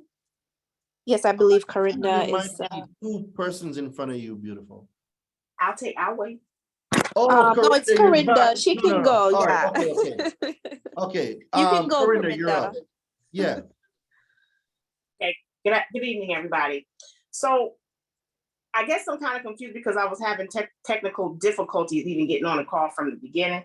And I was missing out a lot, but it sounds to me like the main purpose for using this strategy to remove items from your credit report would be specifically for inquiries and not actual collection accounts or charge-offs. Inquiries. So this mostly speaks on inquiries. This will not pertain to charge-off. Charge-off is covered under a different section of the law. So inquiries and student loans and accounts that arose from identity theft. What else can we use this for? Basically those. But someone would have had to have shared your information, which resulted in the account being reported on your consumer report in the first place for this to even fall under permissible permission. So how would a student loan?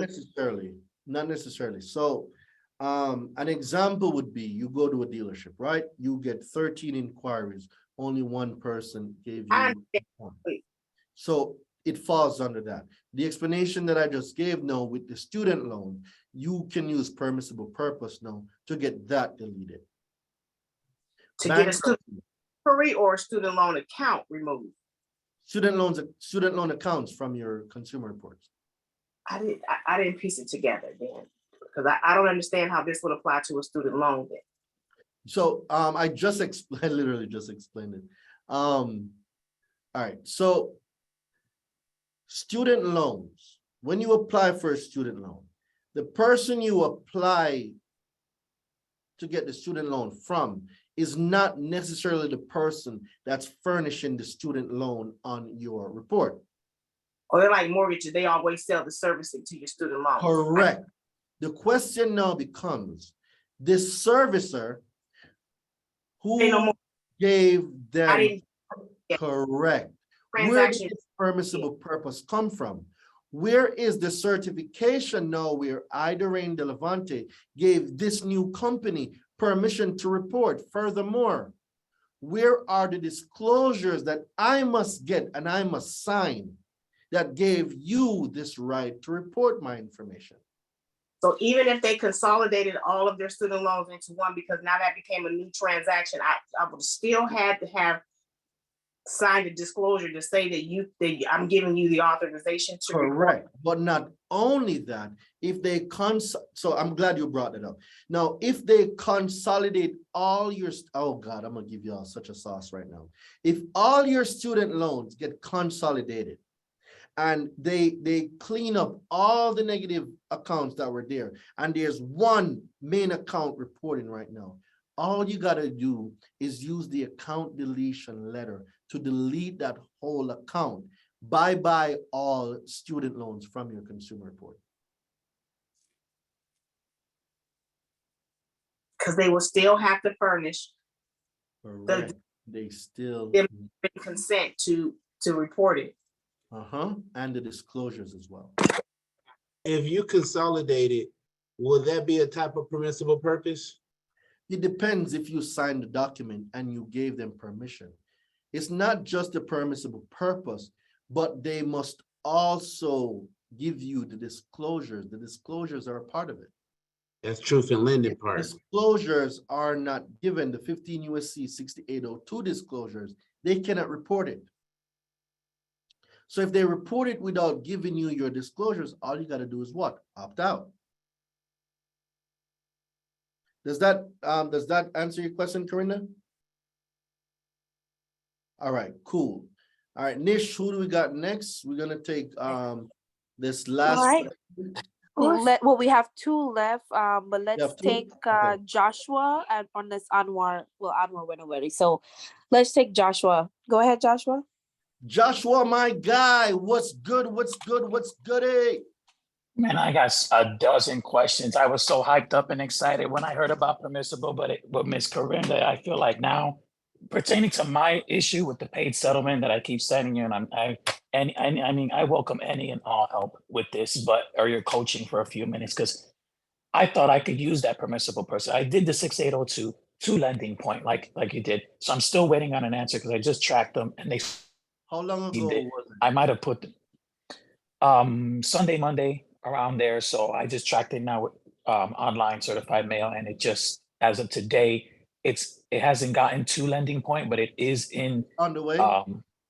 It's in their distribution in their local post office, so it has to get to the building. But once it does, we were talking about the rebuttals, they might happen, and I wanted to show you the contract that I signed. That it's an electronic signature, but it does say promissory note and disclosures. So I don't know if their disclosures is going to be the 6802 that. So we'll have to wait and find out. Let's see what they report. I mean, what they rebut with. Once we get a rebuttal, then we know how we need to go.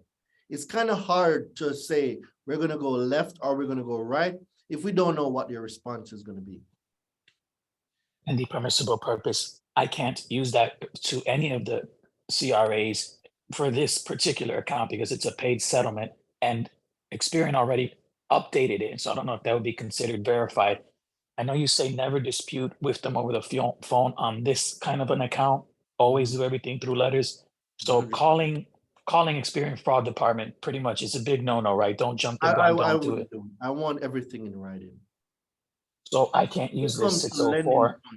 The best option would be 6801, 6802. But in order for us to get a strategy in place, we got to see how they rebut first. It doesn't make sense we come up with 15 strategies and we don't know what they're going to rebut with. Once we know what the rebuttal is, then now we know what to do to go forward. But without getting that rebuttal or deletion, I can't devise a strategy yet until I see what they're saying. I'll keep you posted on what they say then, because absolutely. After that, I'm sure the next few rounds will be, to Experian or TransUnion, and then we'll see what they. It's going to be to lending point. Our disputes are going to go directly to lending point. We dispute directly with furnishers, not consumer reporting agencies. It's very rare, or something like identity theft or some reinsertion. Like there's few circumstances where we might dispute with the CRAs, but most of our disputes is direct to lender or direct to furnisher. And the worst they can do is still keep stalling, not remove it, drag this whole thing out. But this is why we have the CFPB, and we use that portal to build our complaints. Because not only are we going to look into it, we're going to have the CFPB look into lending point. We're going to have the BBB look into lending point. We're going to have the OCC look into lending point. And we're going to send a letter to the State Attorney General. So do you comprehend now that you're initiating 5 different organizations looking into that one company? You're telling me to hang in there, trust the system, because it's going to take another 5 to 6 months. We're going to go through all of these, the can't whole say chain of it command will from the take bottom up. another 5 to 6 months because you cannot predict how they're going to respond. That's why we can't give time frames.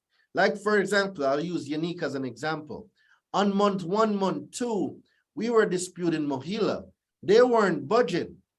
But when we got to like round 4, round 5, 15 student loans got deleted. So it's hard to tell you when it's going to happen because I don't know when it's going to happen. We just have to keep the pressure and hold the faith and make sure that we're stacking the evidence in our favor. So we're giving them opportunities to throw themselves under the bus. So this permissible purpose is not attained to lending point. I can't use that against them. I have to stay with them. I don't see how we can use this to lending point yet.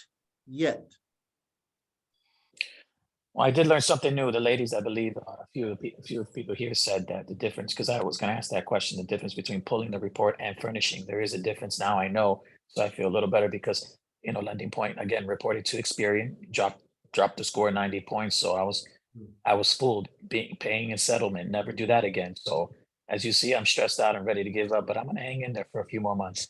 Absolutely.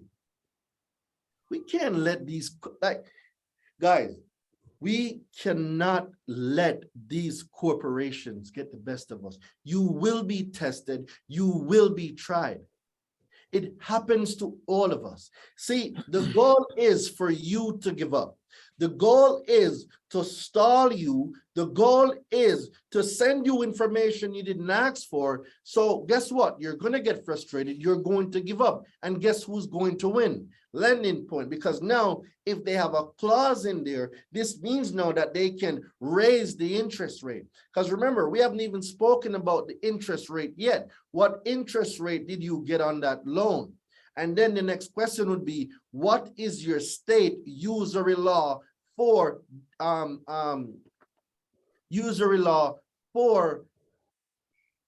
APRs, for those percentage rates? So here in Florida, I would have to look that up, but go on. Yeah, so if you go into Google right now, and so do you know what interest rate you got on that loan? Not really. I jumped the gun, like I said, stressed out because before I joined the all university, good. it was ready. So what Just I paid want it you off. to do is go over the document and see at what interest rate did they lend to you, right? And then I want you to look up Florida State Usury Law. Just type that into Google, Florida State Usury Law, and it's going to tell you what the maximum allowed interest rate is for the state of Florida. I have it, but it's not in front of me, but I'll look that up because that contract in January that I signed, I fear they could use that against me as a disclosure. But again, there might be a different disclosure. Disclosure is very specific. It states exactly what needs to be disclosed. They cannot use something else and say it means something else. That's not what conspicuous means. Conspicuous means you must give me what it says you must give me. Do not let this stress you out, bro. I'm telling you, let's get the rebuttal, and then from the rebuttal, we can start building new strategies. I'll keep you posted. Like I said, I was trying to find a second answer that question, but yeah. Yep. So I'm gonna see you on the class Sunday and Monday. Remember, Sunday we're going into Q&A. So this would be good if you could have your contract with you on Sunday, so we can go over a few points. And then Monday, now we go into bankruptcy. Anwar, I see that you have another question. Guys, Anwar is gonna be the last question I'm gonna take before we go. Yeah, just very quick. So I did, there's been a question that's really been bugging me when it comes to even like deleting these student loans. Now, my student loans, when it comes to my credit report, that really has like my longest age. And now I know when it comes to age, that's one of the reasons or one of the factors that goes into a lot of lending companies lending to me. So now, just like really from like an advisory standpoint, what I was really wondering is, should I have these student loans deleted? Because that'll literally like wipe out, most of my age, though a lot of these loans or these student loans is part of the reason for why it is that I'm getting a lot of denials. But I'm like, I'm standing in like between a rock and a hard place. I really don't know which way to go. Should I delete them or should I not? I can't tell you whether to delete them or not. What I will tell you is this. You have to pick. You can't look left and right at the same time. So you can't have something for nothing. If you want something, oftentimes you have to give something in return. So what I mean by this is, if the student loans are costing you more than they are doing for you, you should automatically come to the conclusion as to what to do. Now, if you want to keep the age, if you want to keep the age of these student loans, all you need to do is delete whatever negative thing is on the account that's holding you back. But do keep in mind, if the student loans are furnished, it might add to your debt to income. So you have to make a personal decision as to, okay, what are the benefits of keeping them? What are the benefits of not having them? What are the pros of keeping them? Or what are the cons of keeping them? Like, you have to weigh that option. But as it pertains to your account, I really cannot tell you to delete it or not. You have to make that choice based on a decision that is most right for you. All right. I mean, I'm sorry, what do you say? I said you have to make that decision yourself. Okay. Just write out the benefits of keeping it, and then write out the cons of keeping it.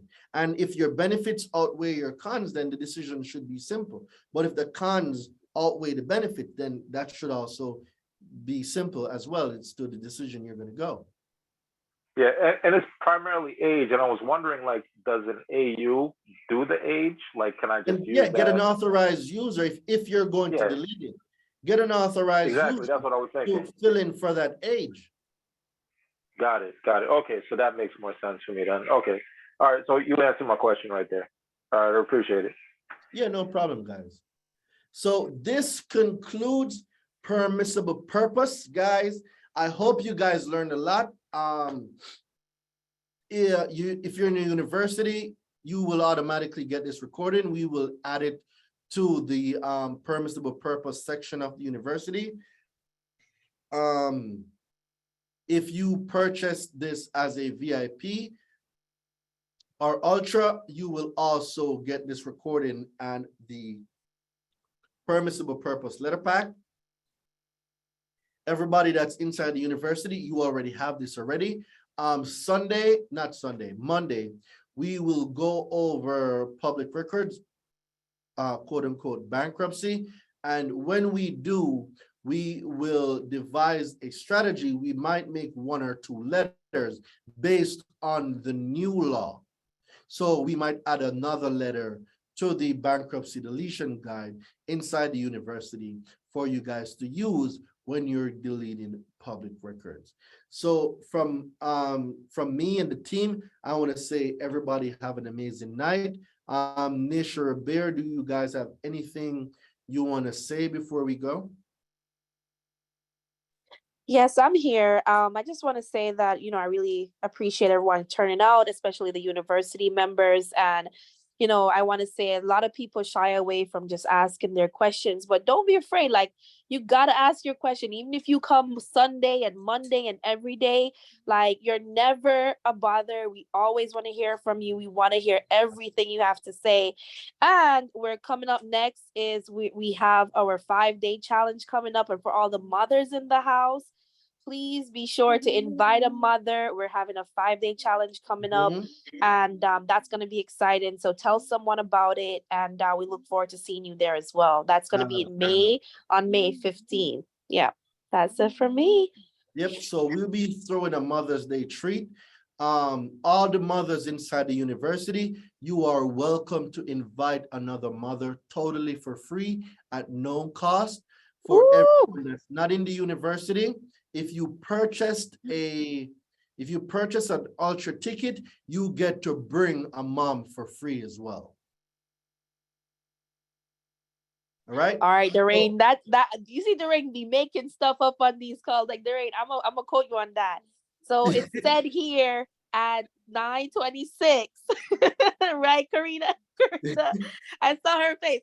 Okay, so I love that. That's amazing. So we'll definitely repost that, quote you on that. We love that. So everyone will bring someone Mother's Day treat. Let's go. Mother's Day treat. So if you're a mom in the university, you are more than welcome to bring another mom to the challenge absolutely for free.